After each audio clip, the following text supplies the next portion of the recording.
Marlo's Closet. And today I have here with me one of my closest girlfriends, my BFFs, Heather Sabb, friend of 15 years from Florida. Hi, Heather. Say hi to everyone. Hi. Over to my left, we have T-Mac. I call her T-Mac, but her name really is Tamie Mitchell. And she's a friend of 7 years. She helped decorate our Heather and I's first boutique at Perimeter Mall. And she's also a mother of 3. I know, my friends are fabulous. 3 kids, and they look this hot. Ooh, I can't wait to have my one. So today, you guys, we're just going to talk about friendship. What does friendship mean to you? Okay, Heather, when we first met, 15 years ago, we were in a hair salon in Tampa. I remember like no other. People had told you so many bad things about me. Don't be friends with her. What was it that just made you say, I'm going against the grain, and I'm still going to get to know this girl, and I'm going to still be a friend? Well, I don't know. It was just like we connected. You know, I think I'm kind of like, I can judge your character. So it just was real. And I think I was at the time, you know, I didn't have that many friends that were just real friends. So it just made inseparable sense. Would you say, too, though, you go against the grain? Because you would think, it was like, oh, you know how most people, that was one thing that I admire about you and connected with you, how you heard nothing but bad things about me. And I mean, you met me at a time in my life when it was rough, when I was just a rebel and going against the grain and just doing things that I don't regret, but I wish at the time I knew better. Thank God I know better now. So don't you feel that's important, too, when you meet friends, Tamie, and, you know, like they just get to know you? I feel like that's important. I feel like you're a person, if someone doesn't meet you and know you, they can see you in a whole different light than how you actually are as a friend. I want to know, what are your top 3 qualities of friendship? What's important to you in a friend? You're like, your top 3, like you have to be these top 3. To be honest, trustworthy, you know, dependable, which we're working on. We're working on with you. I was with you from 8 to 8 at Because night I at a kidnapped you. Yeah, you did kidnap me. I should call the police still. I was off West baseball Gosh, you call from the 8 police to 8. for everything. Anyway. Okay, what's your third one? Just to love me for me. Oh, I do. Tamie, what are your top 3 deal breakers? This one is really deep when it comes to friendship. You know her. Do I need to write a letter every week? Do I need to get some of the kids? No, what are your top 3? For me, it would be loyalty, an honest friend, and someone that it's just a good time. Like, we have fun, laughter. I love to laugh. I'm a clown. You know that about me. And so I think laughter is important in friendship. It is. And I think that we all laugh together. We laugh, we cry, we're mad at each other, we fight. But I think that's what makes it special. Like I said, I don't know what's important to you in friendship. But with me and my circle, as you can see, it's love, it's understanding. It's really, to boil it down, just accepting each other for who we are. And all of our stories are totally different. And that's what makes us unique. And I want to truly apologize for any time you don't feel that I'm a lending ear, that you want to feel that I'm not as dependable. I'm never going to say that again, so just capture it and record it and keep playing it over. Are and you I'm just sorry? joking. But And that you'll do better. I want to apologize for not being so dependable. And No, and I will do better. I will work on doing better next year after this 16-hour escapade I had. But you guys, find your circle of friends that really love you and that mean the world. And once you have friends, if you don't even have family, friends are family. And just finding good friends and an awesome friendship, that's everything. So I want to definitely do a toast to friendship. And I want to do, you may need a little more. Let's go real quick. Oh! All right, toast to friendship and many more years of laughter, pain, sadness. No more pain.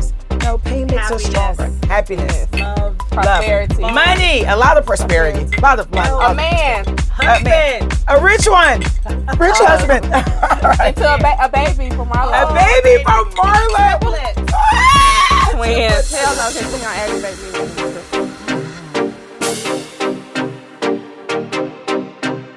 I get so many emails, so many requests, so many comments on who does your hair? Do you have on a lace front?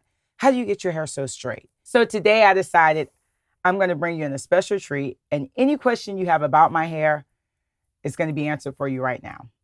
Therefore, we have Jason Scott. Hi, Jason, the man behind all the gorgeous looks of Marlo Hampton. Yes, and no, it's not a lace front. Oh, my God. Even though the work is amazing, it's not a lace front. When I tell you everyone thinks my hair is a lace front, I know. Jason. That's because is that it's a beautiful. compliment? Yes, in some ways it's a compliment because it looks very natural and it looks like it's coming out of your scalp. Okay, so Jason, can you tell us, how did you get started with hair? I think my mother, she was a hairstylist when I was younger. So being that she was a hairstylist and I saw her doing hair growing up, I would sneak inside the closet and get her mannequin and style them at night. And I would get in trouble because she'd be like, who been doing my mannequin? And she didn't want me to do hair because I was a boy. So of course she was upset about that, but I had already had the passion. I'm sure she's not upset now. So, you know, everyone knows that you are my go-to stylist. Yes. And I want today, just give them some tips. Give them tips on, I want the women to feel good who can't afford to go to a stylist every week, or who just don't know how to get their hair this straight, or who don't know how to curl it.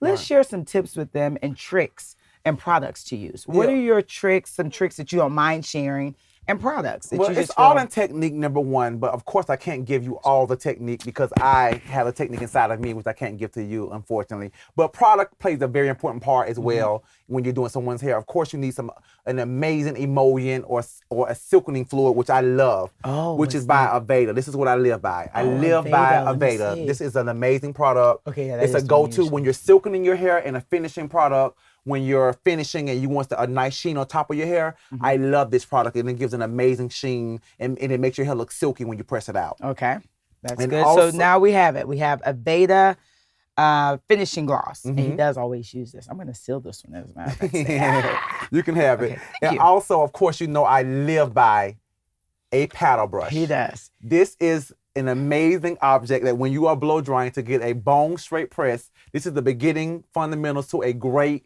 silkening press, this brush. But of course, Marlo loves bling, so this brush is blinged out because it's personally for her, which I don't. And I have to tell you guys a little secret behind this brush. He loves a wood paddle brush. Wood paddle. Who is that one by? Aveda also. Aveda also. Aveda also. And I'm like, I don't like that wood brush. I need wood. I mean, I need bling. Bling.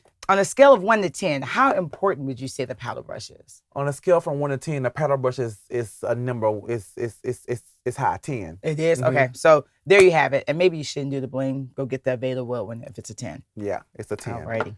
And also, of course, no finished look is amazing without a flat iron. Yes. This is the secret. This is the holy grail to a beautiful silk press, curls, whatever you may need. You must have an amazing flat iron, which I'll tell you on later on who flat iron I really use. But this is an amazing flat iron. It presses, it curls, and if you want a great look, you must have it on high heat. Of course, I don't recommend that clients use this on their hair at home themselves on high heat. I would rather my clients put it on 410. When you're at home. 410. Now, when you come to me in the salon, or if you're at home and you can't go to the salon and you're doing it for the first time, you use high heat for the first time. Okay. And then throughout the week, if you have to touch up, you turn it down to 410 or 375 and go over your curls or go over your press. Jason, what's next and what other projects are you working on? What can we expect in the future to see from Jay Loren and Jason Scott? Well, number one will be my hairline, my LA hair, which is coming out, and it already, it's already doing well. Well, Jason, you know you can't come in Marlo's closet without champagne. Okay, we're gonna toast to style. We're gonna toast to hair. We're gonna toast to everything fabulous. Yes, in the future. In the future. All right. Amazing. Heaven. Come on, it's time to play dress up. Yes, you ready? I'm ready, baby. Let's go.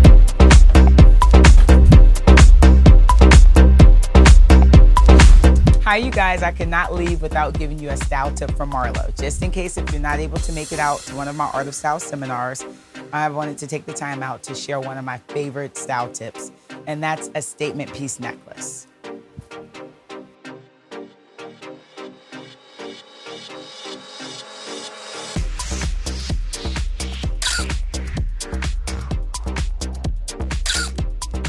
Didn't that make a big difference? Go out and invest in a statement piece necklace. You will be the center of attention when you walk into a room. Put on any statement piece, and when you walk into the room, you will still the spotlight.